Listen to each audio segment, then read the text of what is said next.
Yo, how's it going, everyone? This is Mitchell Mander here, and welcome to another review of the Pokemon Journey series. We're covering episode 67 in today's review. It involves Pikachu being arrested as the prime suspect in a number of crimes going on in Vermilion City.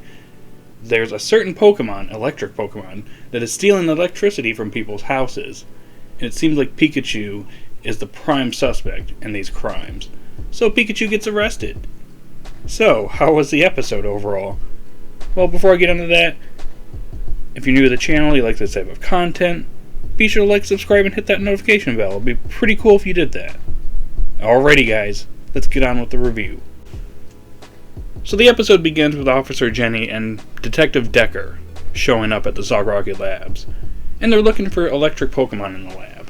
So they take a look at Go's electric Pokemon along with Pikachu, and looking at a picture that, I almost call him Professor, Detective Decker has. It looks like Pikachu here is the prime suspect in a number of crimes going on in Vermilion City. Turns out, yeah, people's houses are getting their electricity stolen to the point where it looks like there's an overload of electricity being stolen and then they lose power. And somebody actually managed to at least see a glimpse of the Pokemon, and it seemed to resemble Pikachu. And with a bunch of other Pokemon in the area being basically cleared, turns out that Pikachu here is the only one that's suspected of these crimes. And of course, I call him Professor again. It's Detective Decker. Detective Decker here actually comes to the conclusion that, yeah, Pikachu is definitely the one that did this. I know my detective instincts can't be wrong. So, if you got questions, Ash, we'll save them for the station because I'm going to interrogate this little rat. So as Pikachu is being interrogated, the lights begin to dim. That's when they realize that, yeah, Pikachu isn't exactly the suspect here. Of course, Detective Decker over here. He's not going to let Pikachu go very easily, but Pikachu manages to escape, runs down the street, and actually finds a house that's having, its electricity taken. And it looks like Pikachu has been cleared, as Officer Jen says. And Detective Decker over here is like, of course, it was my detective instincts that realized that, yeah, Pikachu here, he's innocent. I knew it all along. And Go has to point out, you're the one that handcuffed Pikachu and arrested him and suspected him of these crimes. So, I don't know about that one, bud. With Pikachu's name cleared, Officer Jenny, along with Ash and Go, who are now in police uniforms, and Pikachu go to look for the actual culprit. But they get distracted by a bunch of other stuff going on in the city, like finding a boy's lost Vulpix, or moving a Snorlax out of traffic, which they somehow do that. Who knows how long that took. But anyways, they bring back to trying to find the electricity thief. And Go comes up with the idea that, hey, it's going to all these houses stealing their electricity. Why don't we stay at a house and wait for it to come by and steal this house's electricity? Good idea, Go, but whose house are we going to use? So they end up going to the Sakarakis. So as Pikachu is basically creating a stronger electric flow through the house, they're actually talking, they think maybe the Pokemon are the Dedenne. But as Officer Jenny notes, all the Dedenne in the city are basically innocent. So maybe it was a Pikachu. And I have to say, so there are a bunch of Dedenne in the city now in Kanto? Times have changed. But anyways, it's actually revealed in the next scene that it's actually Morpeko. Surprise, surprise. Morpeko here is just hungry all the time, to the point where Team Rocket are literally starving, because Morpeko eats all their food. So is this why Team Rocket has been absent all these episodes? They're basically starving to death? So that's why they're not in action really much anymore? I guess so. So their grand plan is to steal a bunch of electricity to feed it to Morpeko? Yeah, that doesn't exactly work, as we find out later in the episode. So soon enough, Ash, Go, and Officer Jenny discover the real culprits being Team Rocket and Morpeko. They try to apprehend them, but they get away. They eventually find them at this abandoned building. But, as we learn, Morpeko doesn't want the electricity, it just wants actual food. And their Rotom phone ends up roasting them because they didn't know this, which I thought was kind of funny.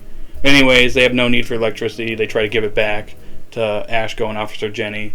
But it ends up powering up Pikachu, who fires off a 200,000 volts back at Team Rocket and blasts them off before Detective Decker can show up and arrest them. So the episode pretty much comes to an end with Pikachu actually being hailed as the hero here, getting the certificate from Detective Decker. And Detective Decker actually wants Pikachu to be his partner, which obviously is not going to happen, and Pikachu shocks him, and the episode comes to an end here. Now, overall, I wasn't really a big fan of this episode.